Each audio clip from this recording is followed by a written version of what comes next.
We can do more good without doing more. And so get out of this frenzied overwhelm, burnout path, more. And again, get really clear and do less in 3D, and we will all be grateful. From humble beginnings, Insurance Claim HQ has grown to one of the largest property casualty firms in the country. We didn't do it alone, and you shouldn't either. Every week, we're talking to claims professionals and top experts from all over, all to help you grow your business and make you stronger. Let's level up together. I'm Galen Hare. Welcome to the Level Up Claims Podcast. A lot of leaders in this industry look successful on paper, but feel drained, disconnected, and stuck chasing results that don't feel meaningful. When doing more stops working, something deeper is off. That's where today's guest, Nell3D, comes in. She spent her career helping high achievers realign how they lead through her me, we, world framework, blending purpose, performance, and well-being in a way that actually lasts. Let's jump in. Nell, thank you so much for joining us. It's such a pleasure, Galen. Really glad to be here. So I'm super pumped to have you, and we have had people from all over the world. We've had people in the industry, not in the industry. You are probably by far the most educated, highest educated, went to the best schools of anyone we've ever had. I mean, geez, Columbia, Harvard, Cambridge. So you didn't like school, London I can Business tell. School. Don't Oh, London no Business shade School. for London Whoops. Business School as well. Well, do you want to know my student loan total as well, or is that off the record? I think that would be scary. Yeah, I feel like that would be a hard number. So, but I guess the reason I bring that up, the only reason I bring that up, is you had so much like early academic and global influence. And I'm curious, again, we've talked to so many people. Some kind of came from the academic route. Some kind of came from they worked at a tire shop, right? And eventually figured things out. How has the academic side of what you've done, which is so much, contributed to what you do today? Yeah, gosh, that's a really interesting question.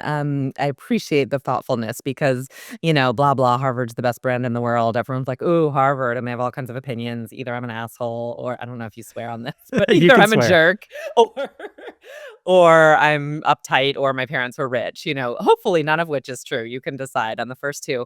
But it's a really good question in terms of the influence. I think, we'll get more into the meat of my work, but just spoiler, this idea of subtracting to succeed, I think, is a little bit of a backlash against the loans that I racked up, to put it one way, in those degrees that I pursued of I need to be better. I need to have more credentials. And part of that is a beautiful thing, right? And it's this curiosity that I have. And I talk about my insatiability, which is a total superpower and has led to me having all these experiences. And I'm proud of that. And there's a double-edged sword, right? And so this notion of needing or wanting more and more and more and more, funnily, but also in a very real way, has led to student debt and missed, the opportunity cost of not working during those years, and this kind of insecurity versus just getting on with it and doing things. So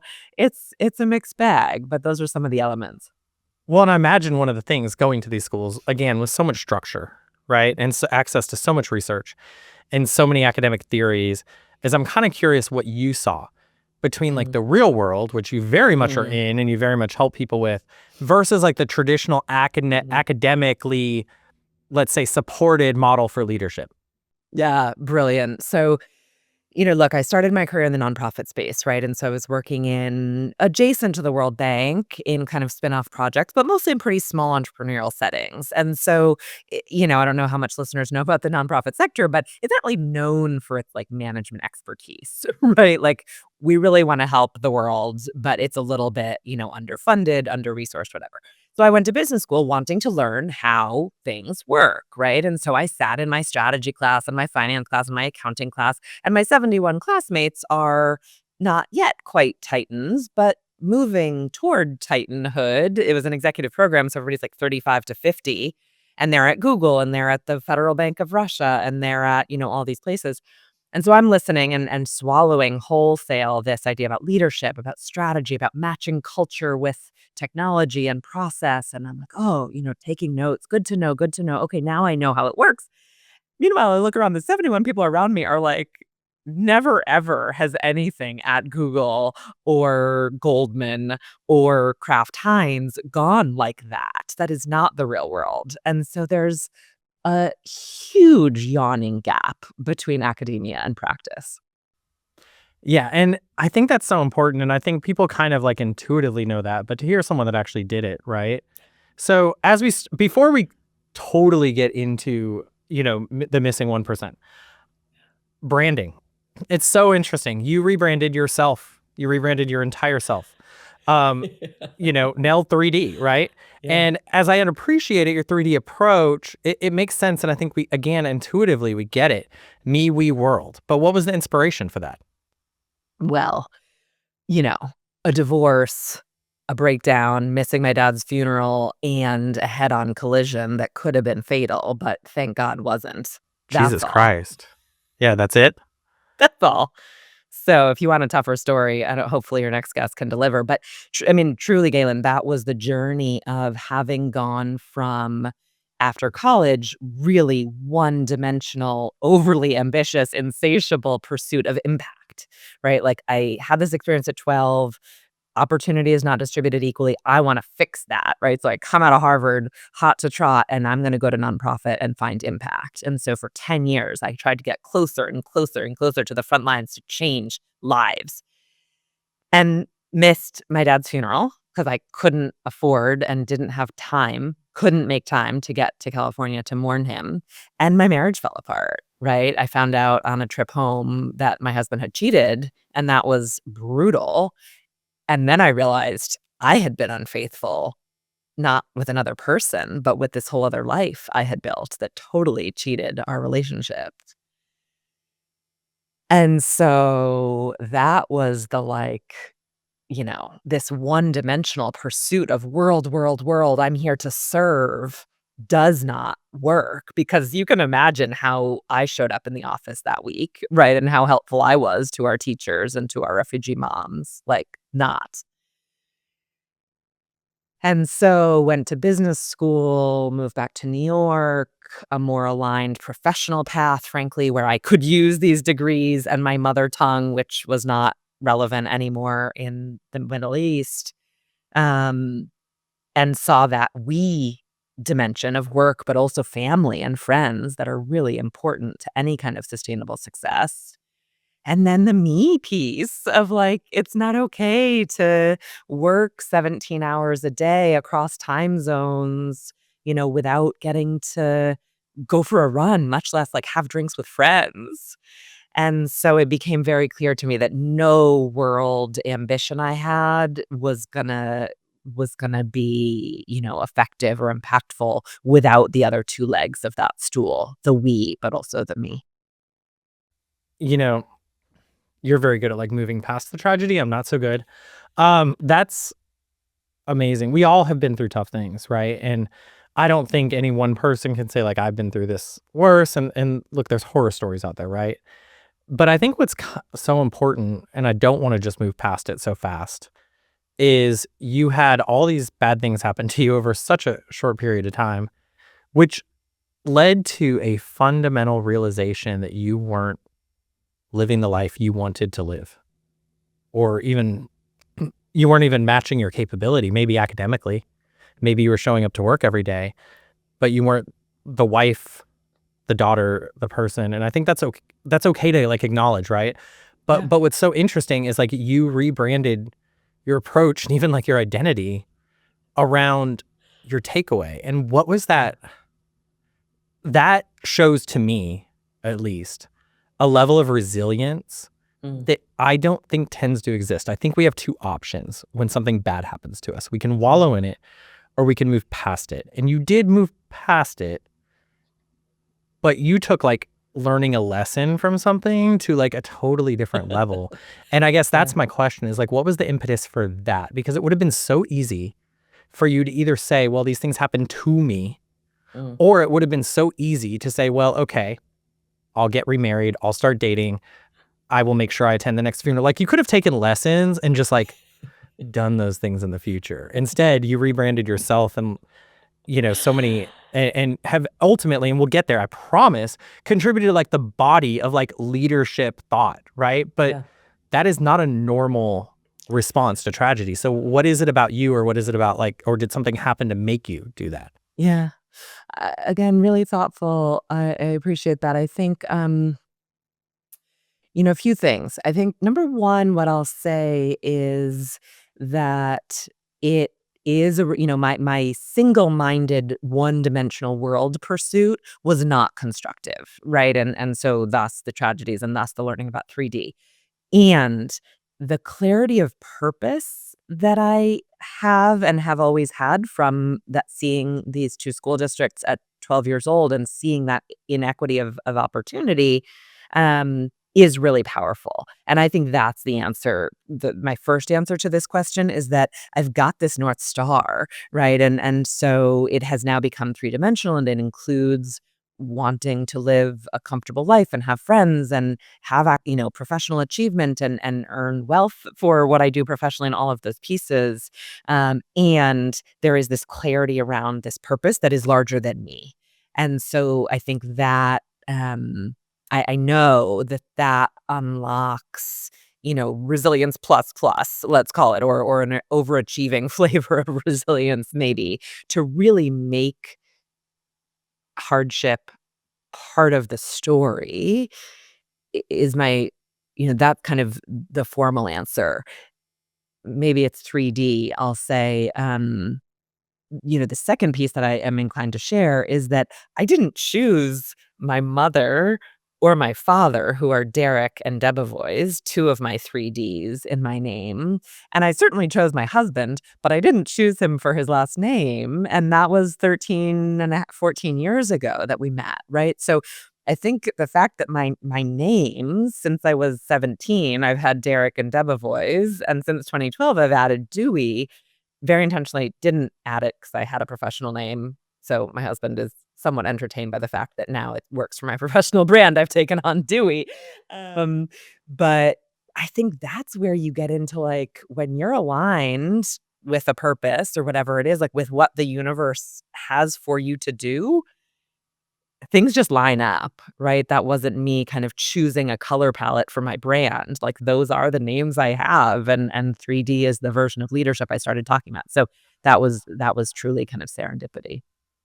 That makes so much sense. Okay, so before I started preparing for this podcast, before I knew about the missing 1%, before we even talked about getting you as a guest, I have a big board in my office and it says to do on it. I think you would probably argue that there was a better list out there. So talk to me about the to don't list and what that Mm, really means. yeah. As overachievers, however that shows up, right? Whether it's skyrocketing from working at a tire shop to having a business or owning a business or being a freelancer or getting 5 global class degrees or anywhere in between or otherwise. As overachievers or just achievers and seekers, we are trained and incentivized and rewarded for doing more, right? Take another class, take another degree, make more money, have more clients, have more friends, go on more trips, visit more countries, right? Like, that is wired deep. The problem is that whether or not, you've taken an economics class, it's a familiar reality that there are diminishing returns.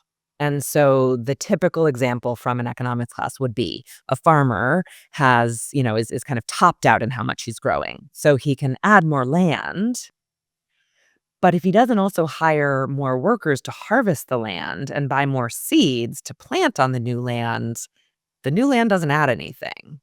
Right, and so when you add things to your to-do list, "Oh, I should also be on Twitter, I should also be on Substack, I should also reach out to the Mid-Atlantic market," whatever that might be for you, you climb and climb and climb, right, in the early part of our career maybe or the early part of our business, and then it starts feeling harder. But what do you think to do? I'm not doing enough, now I really need to do more, or maybe I'm not doing it well enough, I need to learn more to do it better. But if you know that curve, you're rubbing up against a ceiling, right? And growth is plateauing. And so Subtracting is the muscle that I have seen personally, but in hundreds of people that I've coached, that high achievers really need to work on building is, what can I stop doing? Not because it was a terrible idea, probably not because, I sit for 4 hours on the couch and watch Netflix. Like, that's not our client base. I'm guessing that's not your listeners. But what did I Ideally not, but who use knows, right? who knows? Or they're, binging Level Up. Um, what did I used to do that might have been a great idea at the time and gotten me somewhere, but again, has started reaching those diminishing returns and actually doesn't work anymore? Or maybe is an inherited should. I love to get rid of those. Or maybe it's just negative thinking, right? I'm guessing you don't put on your to-do list, like, worry about how much time I spent with my kids. And I'm not saying that it's not good to spend time with your kids and find that part of life satisfying, but to spend time worrying about it is not super productive, right? And so there's all kinds of invisible energy that we spend in those negative and unhelpful thought patterns that don't appear on our to-do list. So they can be really sneaky, but they take a lot of time and energy because they get us, out of our mojo.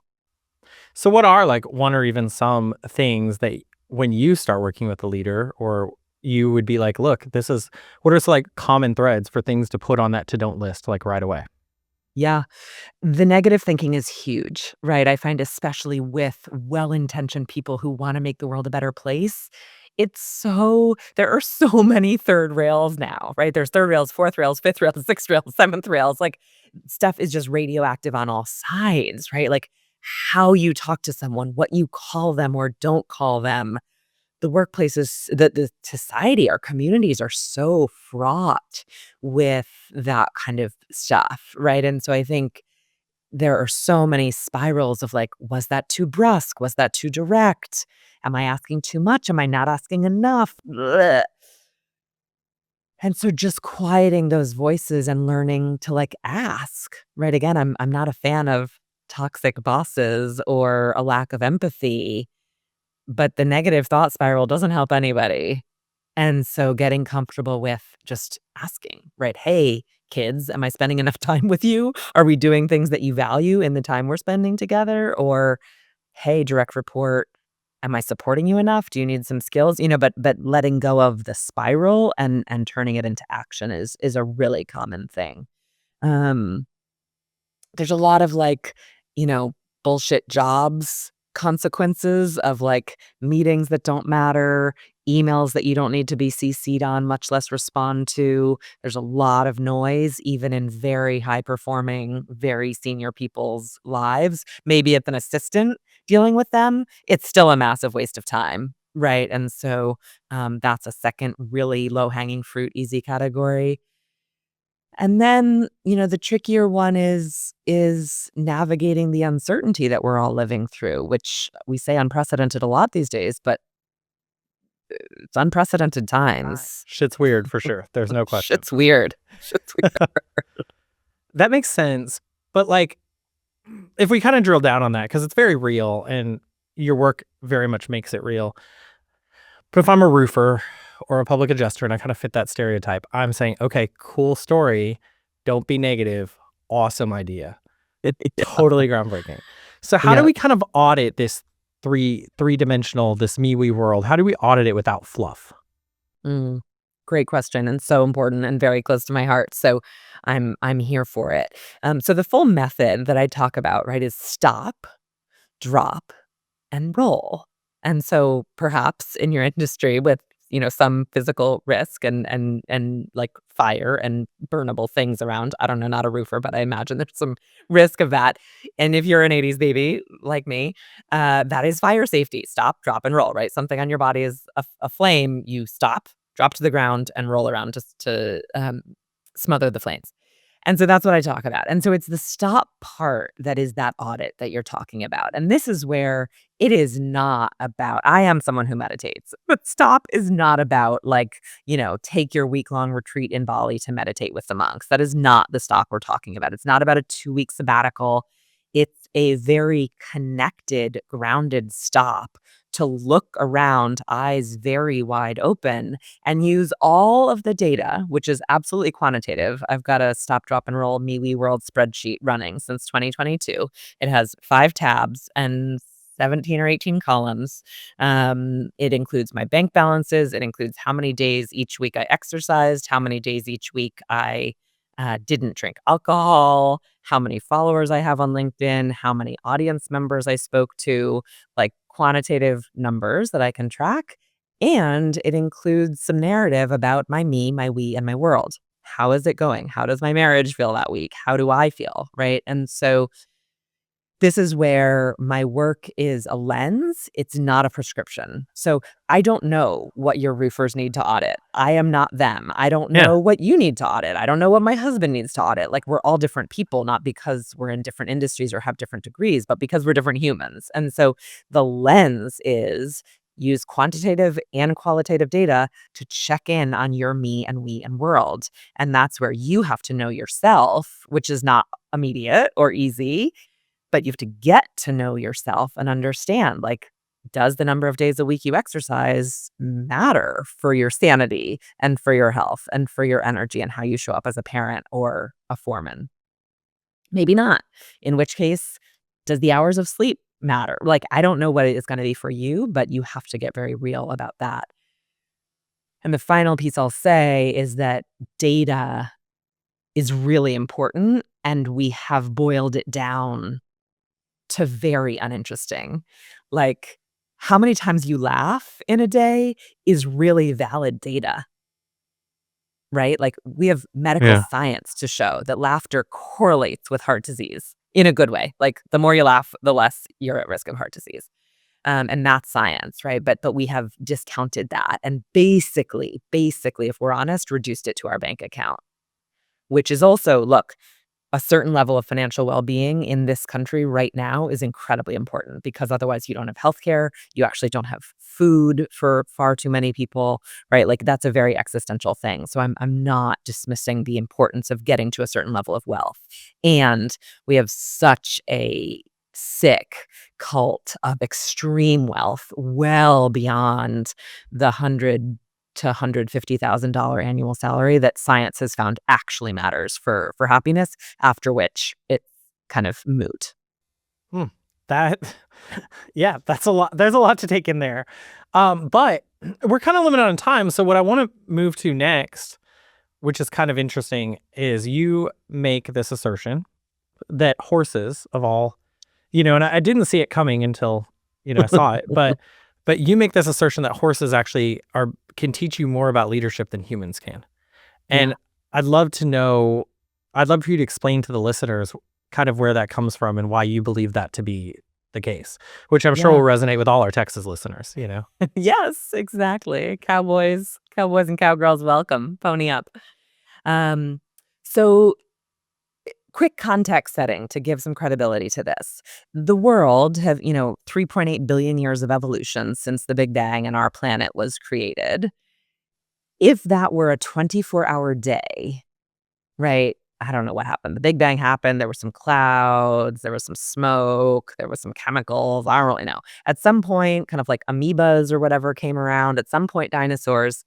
In a 24-hour day, humans arrived on that earth at about 11:59 and 40 seconds.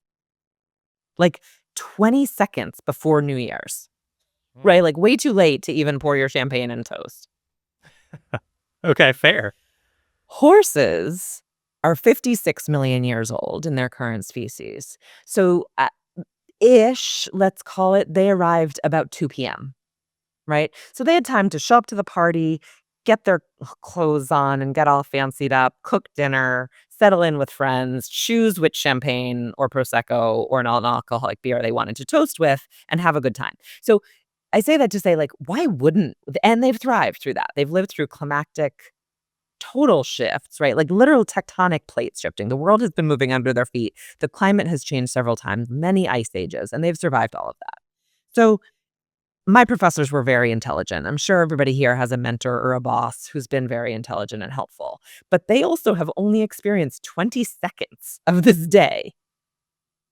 So if you could hang out and learn with somebody who's had like 10 hours, why would you not? Yeah.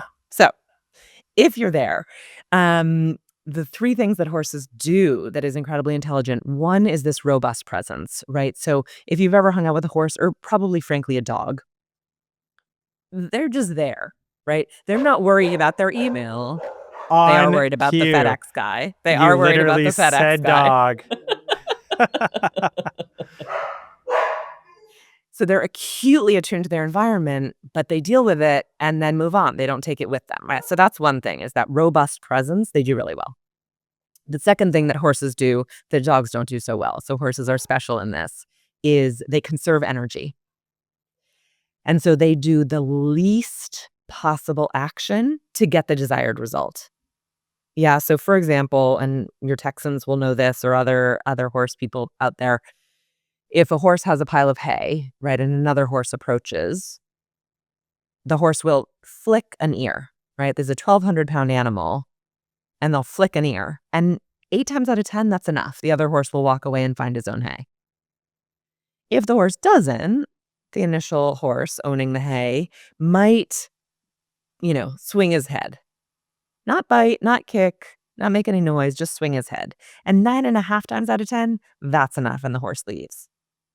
Right? And so they escalate in this very strategic way, doing the least possible to get the desired result, not because they've taken a leadership course at Harvard, but because the more energy they burn, the less likely they are to survive when the mountain lion comes to chase them. They're prey animals.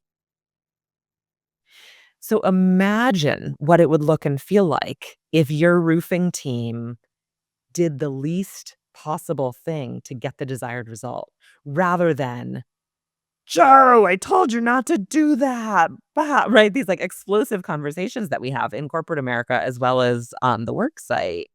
How delightful would that be? And then the third piece, which I think in some ways is the most magic, and I have a quick illustration of it, but I want to share, Yeah. is that horses are, again, evolutionarily trained to sniff out inauthenticity. And I know that sounds hard to believe. And again, it's not like a leadership strategy or a gimmick that they've learned in this like millennial 2020s world. But I can describe it by their biology, which is that horses and mountain lions are predator prey, right? Mountain lions eat horses. And so by definition, they live in the same areas because that's how ecosystems work. Now, if a horse was always on edge and panicked when a mountain lion is in the area, they would not be conserving energy very well, right? Our second point, and they would be neurotic.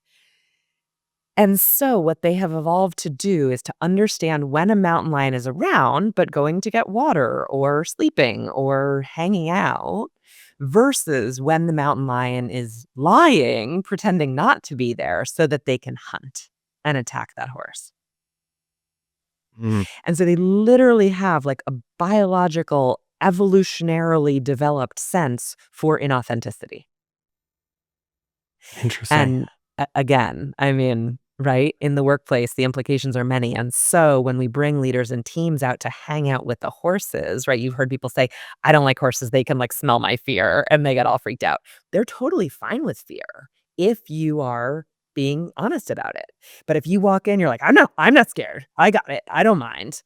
They can absolutely sense the incoherence between your biology, which is a racing heart and sweaty palms, right? There's real chemical indications of that fear, and your posturing, which is trying to hide that. And so that's the third kind of magic bit that the horses have, is literally like a sniffer for inauthenticity. I love that. And you're right. That's something we could definitely incorporate into our leadership style. We're almost out of time. Yeah. So I guess penultimate question. That's right. I looked up extra Yeah. words for Nell today. But no, second to last question. Next 5 to 10 years. We're in crazy times. We absolutely are. So what do you think will matter for leaders in the next 5 to 10 years if you were going to pick one or two kind of characteristics that they should really double down on and focus on? Yeah. My wish and my prayer to the people that I work with is to get really clear about your 1/8 billionth. So there are 8 billion humans on the planet. And in these crazy times, all we need is for all 8 billion of us, or 98% of us who aren't psychopaths and sociopaths, but the other 98% of those 8 billion, just do what is yours to do. I don't need you to cure cancer. I don't need you to end racism. I don't need you to start recycling in your town or city, right? I just need you to do your part. And so if that is recycling for your household, great. If that is getting your mammogram or your colonoscopy and telling all your friends to do the same to nip cancer in the bud in your little way, great. But if you're not a billionaire or a medical researcher, you can't cure cancer. And so I need you to not spin your wheels about trying to do that. I need you to build the company, raise the family, volunteer at the soccer team that's local, right? Whatever your little piece is that is yours to do, do it well and generously in 3D in a way that serves me and we and world. No more, no less.